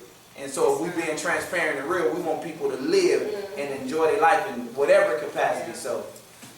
And come on, brothers, stand up. I'm guilty, have been guilty of pushing my sisters to work with their husbands in ministry. But my cause was, because I know some of the 8-pound knights looking at me cockeyed beside their eyes, and you know I don't see all this stuff. My cause was simply, it's because when you have a good, I pushed Andrea. I said, no, make your presence known. Yeah. So when I got up to talk, and I talk about him, I said, stand up, Angela. Yeah. I said, come up here. And she'll come up there. I would say, hello, hello. Because, you know, she fooled. He got a good choice. So he said, That's right. So I went all the front row heifers that was in church that got their eyes on him and that hole in his face to see that he got all fronts and all backs already taken care of. So he don't need none of y'all assistance. But I have been guilty by pushing my sisters that I love in ministry to work with their husbands. Because why? As a man on the evangelistic field, I saw what men go through as being those married men and good looking and, you know, whatever they use. But, you know, however, when they get on the field and those wives are not present, there are great temptations that come. So I know I've been guilty of saying, will be guilty of saying, hey, Nyota, girl, get up. I'm going to drive you down there. You know, or Lisa, you know, because they used to be at the time, girl, what did you do? Get up. Because I know what those women would do. And women don't care nothing about you got a husband or don't have a husband. But can I let me say something. Let me say something to that. If he's a whore at home, he's gonna be a whore on the road. Right. So to me, raising up your presence, if he can go around the corner to the Snooty Fox if he want to cheat on you. He can go to the Springfield Suites. If he goes Motel 6 leader. So to me, that never matters. You could track him down all day long. You could track his phone if he want. Exactly. You shouldn't have to live like that. And if it get that bad that you got to be everywhere that he is, you should be gone anyway. Because what about if he? Because now, oh my. So I was told not to work. Y'all was in church. Yep. I don't want her to work. Yeah. I want her to travel with me because stuff be happening on the road. And so I had to be that. Everywhere I go, you go. You go everywhere I go, you go, you go. You was leaving our kids with it. Everywhere I go, you go. But he was still doing it, even though I went. Oh, God. With the people that was there, that's what I'm saying. So what you're saying is the truth. It's the truth. But what I'm saying is, no, you don't have to be the one. I don't like these teen couples. Because that means you got insecurities. When I say teen couples, you dress the same, you look the same, your hair is the same, everything about you is the same. You're the double-mint twins. But then you got to go everywhere together. That says to me, there's some insecurities. Right. Well, I did have them, but I was forced to go. Right. I stopped going. I'm not doing all that. Right. I should just be able to trust you. I'm just not because I already know what you're made of. Right. Because it's in your genes. Right. See, we gotta remember that when we marry these folks. Yeah. Right. Yeah. It's in your genes. Your daddy did it. Exactly. The whole bloodline. You know, and so now you're doing it. You were taught by your brother. Right. So, you know, that's why I work so hard on my only son. Like, don't do that. I tell him, don't do that. Right. You know what I'm saying? So it's like I'm looking, because when we marrying, you see it, you don't want to see it because the butterflies is all over your face and all in your stomach. But it's there. It ain't in your stomach. It ain't in my stomach. No, it's somewhere else. It's somewhere else. Yeah. So my thing is, you know. And that's amazing. Mother Mary said, but let me say this why I open the floor to my issue or my discrepancy about saying I push people to do that. No defense. I just thought that, I was a young man, I just saw these women doing all this stuff. I said, well, girl, you might need to follow your husband. Because I didn't want to be messy and say, your husband is cheating on you. So I would just say, they know, right? Make your presence known and stuff like that. And it is true if that husband is. But I think when I was saying to that husband that isn't that way, Right. that husband that just loves you and stuff, so that enemy. I have a good friend, and Mother, you're going to give her question or comment. I have a good friend that loved his wife. And because she never wanted, I always beg her. I said, sis, you gotta make your presence known. And there were a time where an individual followed him from Vegas, LA, San Diego, here, there, and one day me and her got into it at church. I said, you follow my brother every freaking word. What is your problem? Girl, this man is married. And literally, it was no relationship. It was no relationship. But she was the cause of divorce because by the time she got through with her radio announcements and got through with all this fake stuff in her head, that by the end of the day, when that woman took that pistol and met her at that house, she promised that woman that everything she said was a lie. But the marriage was already destroyed. You understand? Because she believed what this woman and her friends had said. And so that's one of the reasons why I tell a woman, make your presence known that, if you have that good husband. But now you got that horse husband, you can make it, like y'all say, make it known all you want. Yeah, because what you On the front row. Well, I just want to tell you about a woman that's in ministry and the man is not. No, you're not the same. Because two opposites do attract. Because when I married this man of mine, he had 18 years in the Air Force. He had been around the world. He had learned several languages. He did whatever he wanted to do. But I have to say, I have never found, and he told me, God called you. I said, you didn't hear him because you were drunk.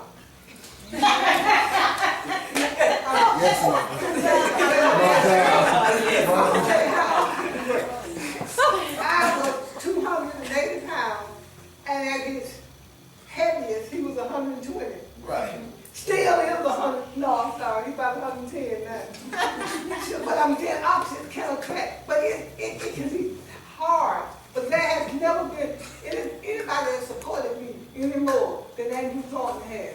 I've been to school for about everything they've had. I've been to classes. I had to have certificates. I had to have certifications. And let me tell you, when that social minority said, come in, get your tires out of that and call somebody and let them have the time. So it's a different thing when the woman is in ministry and he's not, and he doesn't care to be in ministry. But he can support you. He can really support you. Because we would need, because he always had a job. And right now, that social security check, that airport check, and that he's now Now, listen, watch this, y'all. It's so important because me and Lady Lisa just had a conversation last night. And Mother, you didn't hear that conversation. And we had a conversation last night. And I said to my sister, I said, he loves you. He's good. He's a blah, blah, blah. And she just looked at me with her crazy self. And here you came and gave the answer to where she is, that you can be in ministry, you can do certain stuff, and that may not be involved, because they may be like that first gentleman syndrome. Most men don't want to be called first gentleman. They're like, listen, you just go on and be the pastor and let me be sitting in the audience and be done with it. And there's some men that will love you like that, and some men that don't want to be in that front line. And so just like you women, some of you women don't want to be in that front line. Leave me alone. Leave me alone. But it's a little different with y'all sisters, because when y'all are pastoring, and the men, we don't have a problem, because if y'all really love y'all husband, can't nobody got no chest, biceps, no seps can come in and say nothing to you. But a little different with the men, I've been on this road 32 years now, and I know. And they try. You can and the Holy Ghost ain't told you that joke out there, just leave it alone. Don't let nobody come in there and say, don't bring your mess to me. I didn't see it. The Holy Ghost didn't tell me, so you hush. Don't come in But what if it's real? It might be real, but if I'm dumb enough to lay there and believe it, let me be done.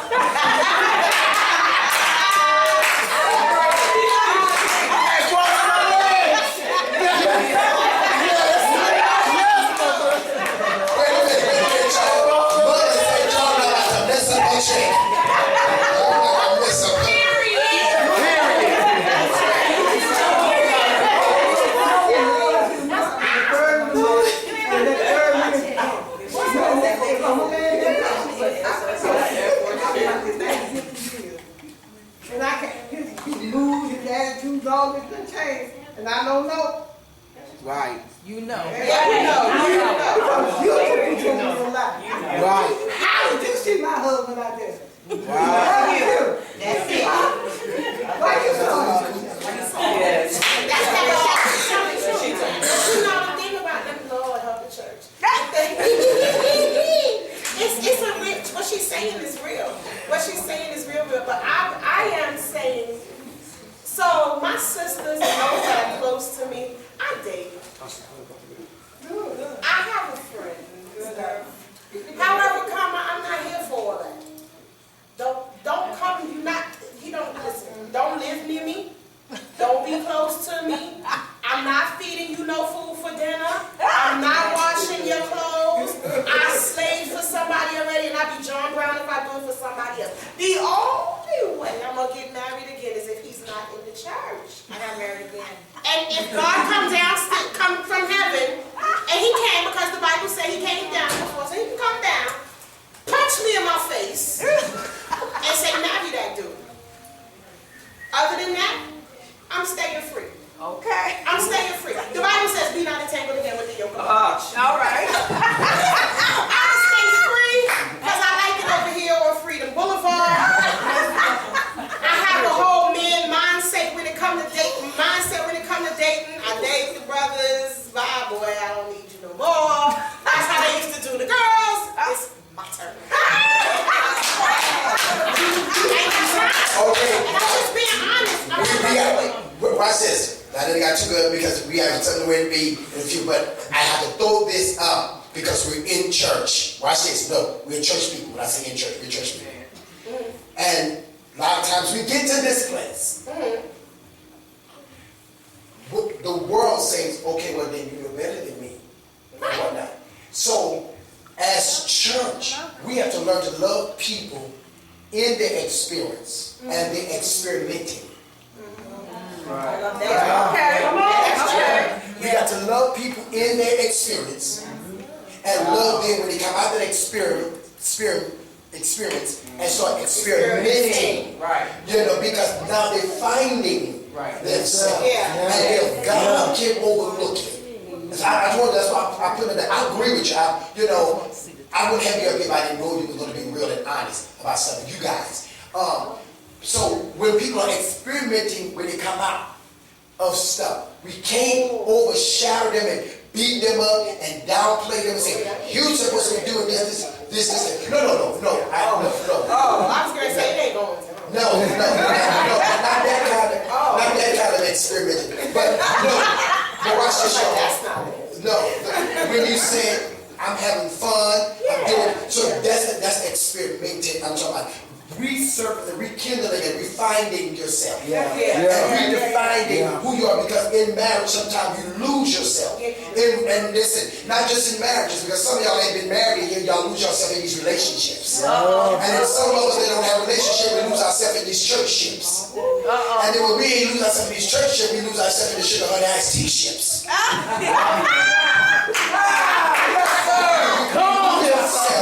And then we so messed up and discombobulated we can't be found. And when the Holy Ghost is trying to talk to us, he can't talk to us because all these ships that we've been in have disassimilated us that we cannot hear God anymore. So, and then what happens is we find ourselves experimenting in things. That's why I'm bringing it up. Because a lot of us lose ourselves when we come out of the experience that we went into, because don't nobody want us to experiment where we can be or what we can become. Can I become this butterfly, or you want me to stay being this caterpillar? No. See, some folks just want you to stay being a caterpillar. Right. Creeping, crawling. But nobody wants to become beautiful and fly. Right. And experimenting will bring you to metamorphosis and bring you changes so you can get to a place and become. No butterfly is the same pattern. Right. That's true. No butterfly got the same pattern. That's true. So I have to love it. And so when you say I'm dating, or you say, bro, I'm dating, I'm not going to judge you because you call me. You tell me You who this who daddy is. I need to know who I got to fight. You know, same thing with Lady Lisa. When I found out she got married, I was so mad. I'm like, oh, she didn't find me, call me, tell me she got married. You know, but this is the one thing I want to say. I'm happy that you got remarried, because some of that stuff was damaging, and you probably would have never gotten married again. Yeah. You know, so you got remarried, so that was your answer from our conversation last time. Lady Nyota, her finding and resurfacing herself and being who she's becoming and whatnot. I'm not able, if you want to marry a guy that's not saved, I'll be like, okay, sis, that nigga know can't even put his hands on you. Because, you know, but, you know, because if that's make you happy, and that's your experiment right now, go for it. Same thing with Lady Melanie. Lady Melanie don't have that experience right now. No, You know, she holding it down. She holding it down. That will not be my experience. In my marriage, and I want to answer this, there are boundaries. Okay. And once you set those clear Yes. boundaries, we've had a lot of ups and we've had a lot of downs in our marriage. Has infidelity ever been in my marriage? Yes. But when you say that you're going to forgive that person, and I did, and guess what? So did he as well, forgive me. Infidelity was in the marriage on both parts. But when you set boundaries, and you say, okay, here we are. When you say you're going to forgive, that's what the word says. You can't go back and think about the next time that he should. When you forgive him, when you forgive her, that's what you have to do. And then you move on from there. Do we have friends? I still have my friends because we've only been in marriage and in ministry 9 years. We've been in God way longer than that, but we've only been in ministry for 9 years. But I said all of that to say this. When you set the boundaries, I still have my friends, he still have his friends. They're our friends. We support. Now we're looking and believing God to bring people into our lives that have friends inside the ministry, but we don't make covenant with everyone. Right. But the boundaries have been set. Okay? And we don't deviate. I have standards. We don't deviate from that. When women walk up into highway to heaven, I don't have to stand up and raise my hand and say, I'm the wife. They know that by my presence. My presence is there. I don't have to say a word, but there are boundaries. Once those boundaries are broken, and I think we have said this, I just said it, infidelity has been in the marriage, but we have vowed that if it happens again, then we're okay. We're going our separate ways. Because God is a God of a first and a second chance. And this is all about your perspective and how you choose to think about it. So when you make commitment, when you say you're going to forgive, then it has to be that in the marriage. It has to be. I say I have the strongest marriage in Atlanta. I can say that. Because the people are watching us walking out, learning how to do ministry together. Is it all cracked up? Is it all what it's cracked up to be? It is absolutely not. Do we see eye to eye? No, we absolutely do not. But we are learning through God how to walk it out before the people. And to show the people how it can be done. It can be done. When your foundation is solid, it can be done. All right. Now watch this, Pastor Melanie. This is why you're on the path. Because your story is different from Lady. And your story, Lady, and your story is different from, watch this, y'all. So, Lady Melanie's story is different from Lady in your story. Even though there's a similarity here, but both of them are different. They are different. And Lisa's story is different. Somebody else's story in this room is different. Lady Bailey's story, being married to a bishop, is different. Lady Andrew's story is different from everybody's story. Here's the important thing that I love. The important thing that I love. That your story can help those people that have that. In your story can help that person that's there. Lady Lisa's story will help and grow and nurture that person, that story that's there. And God loved it so that he put, remember, I had almost 20 people supposed to be on this panel. But God condensed it down to 3 people. God the Father, God the Son, and God the Holy Spirit. And so what God did was, he said, what I want to do is, I want to give everybody 3 different type of insights on how they can look at relationship and draw from the well of their salvation so they can be healed from the relationship. That does not make neither one of your relationship better than the other, but it gives, you have an outside, you have an outside inside, if I can say that like that, and you got to stay with it. Oh, watch this. You got that outside thing. Your outside thing, let me go get these sisters that don't have to ever deal with what I dealt with. Let me, if you're inside or outside, regardless of how the situation be, even Lady Lisa can be inside or outside too. But her heart is more for those that are outside there. If I can say that. Can I say that? And let me get out there and deal with that outside. Let me help them that outside so they don't have to ever cry and go to their mama and their mama tell them stick with it because that's your income. She can say, no, baby, do what I did. Go get your education at 40. Go get your, matter of fact, she's a nurse. You're also a nurse. A social worker. Social worker. Oh, so you never did nursing? Okay, I thought you was a nurse. My bad. I put that out there that you was a nurse. So you're good at it. Yeah, nurse people in the church. Okay, but from there, she became a social worker. You're doing what you're doing economically and whatnot, but you're also a brander. You like to brand makeup, design, and whatnot. So in and out, both of y'all got in and out. You got that mindset and that level, and I love it. Watch this, because it gives everybody a different dimension. If somebody, a woman was in this room today, they can choose which way they want to go to. All right. Right.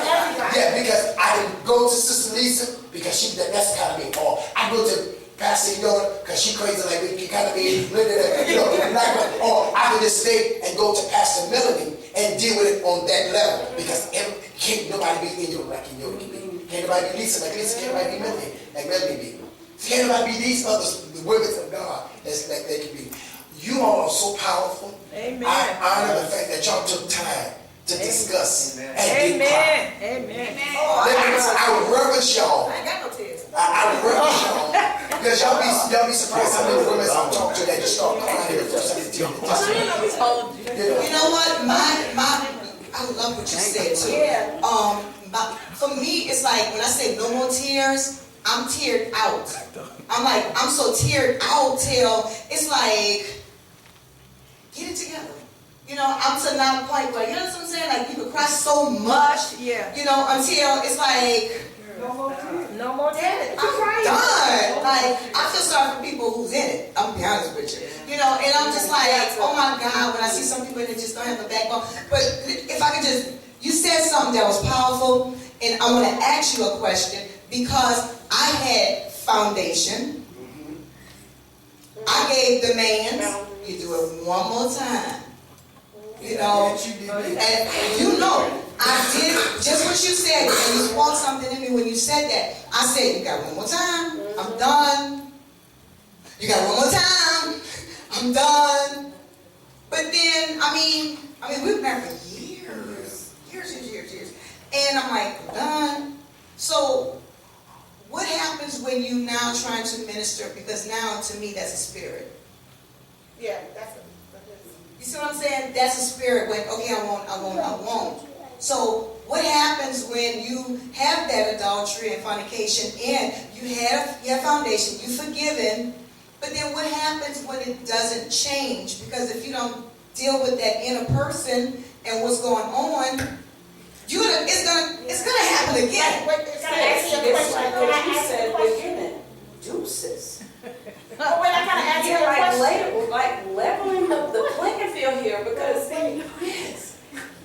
what she said going to be so easy to part ways because now you are functioning in ministry and the covenant you spoke. Deuces. God still calling.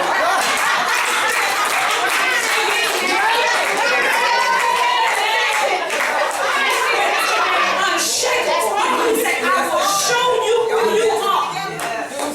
Me, us being in ministry, he cannot take that from me. I still who God has called me to be. You are that picture that if it happens again, and I wanted to touch on this because now we've got friends coming in, and I'm not sure what I see is solid. You know, when I look in the spiritual realm, there's nothing that's saying that things are out of order. But see, I had to talk to my husband because, well, now for the past 5 years, he's an omega. And so you take on that identity of a dog. Come on, I'm talking about Cain and Abel. I'm talking about the dog. So I had to go back and reiterate to you, I will not stop you. I will support you in whatever it is that you want to do. I will not stand in your way. But you got to recognize, I'm not saying that that's what they are, but it's nothing but the dog. That's the song. Nothing but the dog in me. All of that. All of this. So I've got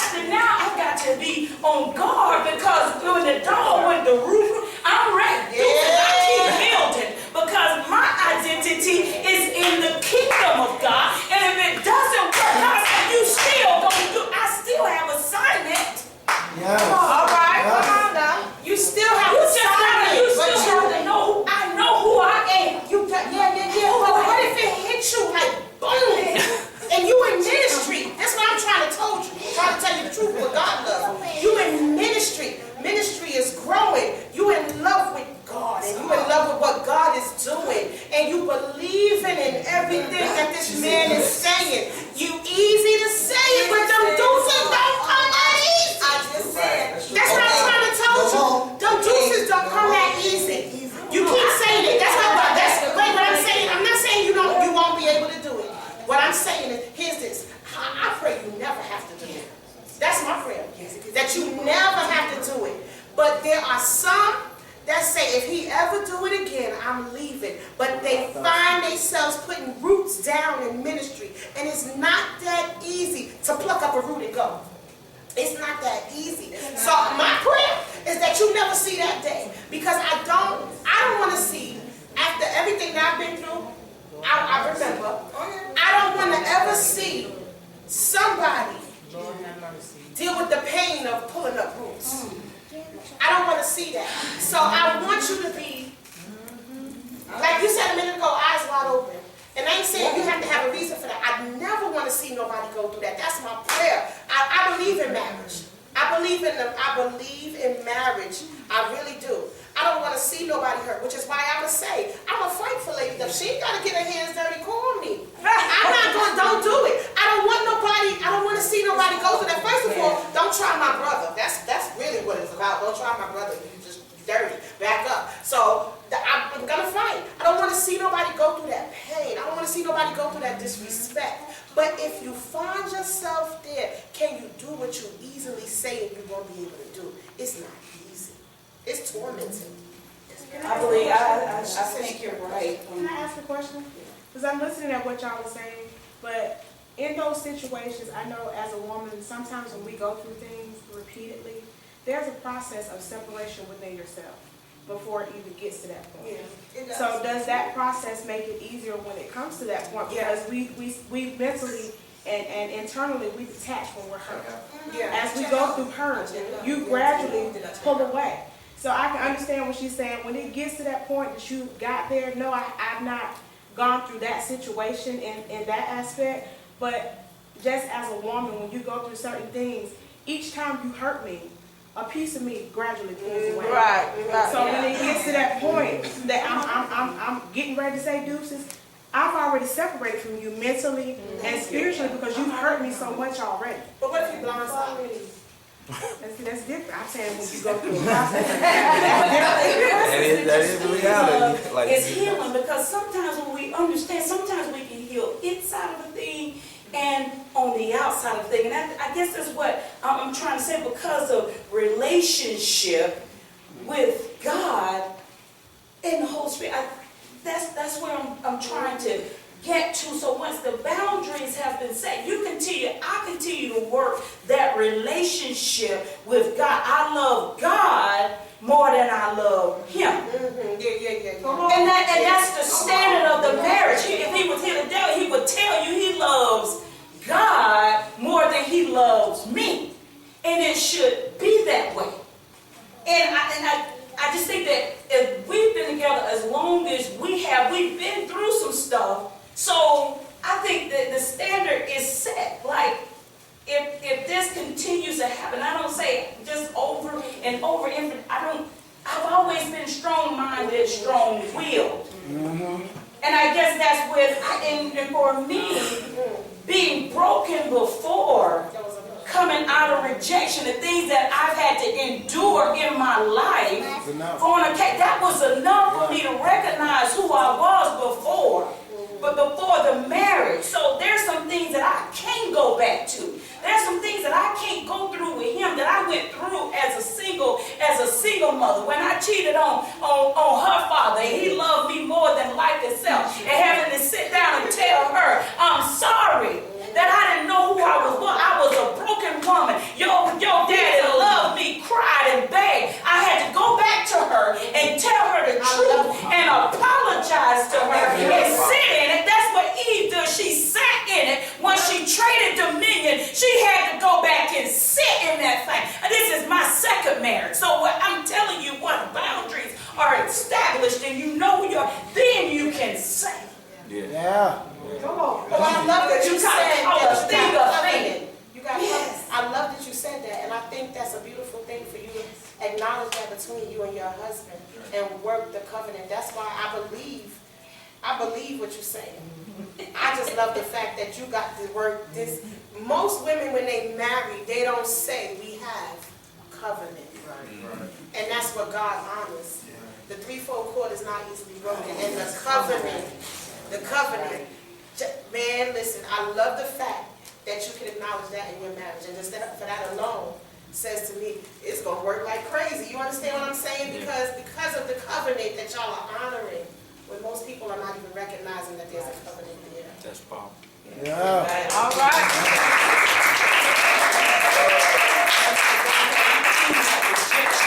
In my life, so when I'm confronted with it, that's all of that insecurity, all of that reject. God cleaned that up before. So he was preparing me for this. He could in my first, I was broken, rejected in my first marriage. So I didn't know how to receive love from a man that loved me more than anything. I didn't know how. But then guess what I learned? Because the next relationship, I went through something. But then God had to teach me, he had to show me who I was. Yeah. But if my mama, and if my daddy had explained to me, if they had taken responsibility, they had taken responsibility, looking at the rejection, looking at what I was sitting in, somebody had said and only acknowledged you the way you are because this is what had happened. I wouldn't have to continue. I wouldn't have to live it the way that I did. The same explanation as Apostle gave about the baby back there when the parents. I love what you did. God had that. That's God. God had me to do the same thing for my daughter. Go back and sit in it. Because if you don't, that seed of rejection, if you don't renounce that seed of rejection, it's going to come out. You're going to see it again. You're going to see it through the life of your daughter. Back and look at Eve's story where she said, when she had sex, she said, God has given me. Now he has given me Seth because Cain killed Abel. Why? Because no one helped and understood that it wasn't his fault in the beginning. All Adam and Eve had to say to Cain was, what had happened was, okay. That's right. That's why we out of, that's why you hear that's why you got to tell the ground, because I had to go. It was our fault. What had happened was, That's good. Listen. listen. That's good. I want to commend you guys, and I want APAL to know. Don't sleep on what God is getting ready to do, because, and I want Pastor Melanie, Pastor Nyota, Lady Lisa, she and I was talking about some things. I went home and I dreamt about some things. I said, this girl that came in, I'm gonna rebuke that foul spirit right now. But no, I think this is how church should be. You know, because we spend a lot of time doing this and saving and wasting and spending money to buy folks, to give musicians money that they can go out and buy crack and dope and everything else.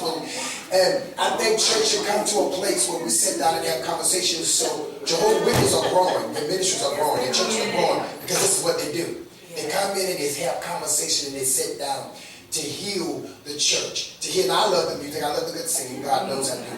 But I think we should put more time into having conversations and allowing the audience to participate. And sometimes it's a bad thing because you got people that don't know how to participate good. But everybody that participated did very well. You spoke very well, and I thank you for not turning this somewhere else. But I want to commend these powerful women of God. Our young people, Sister Nikki and Brother RJ.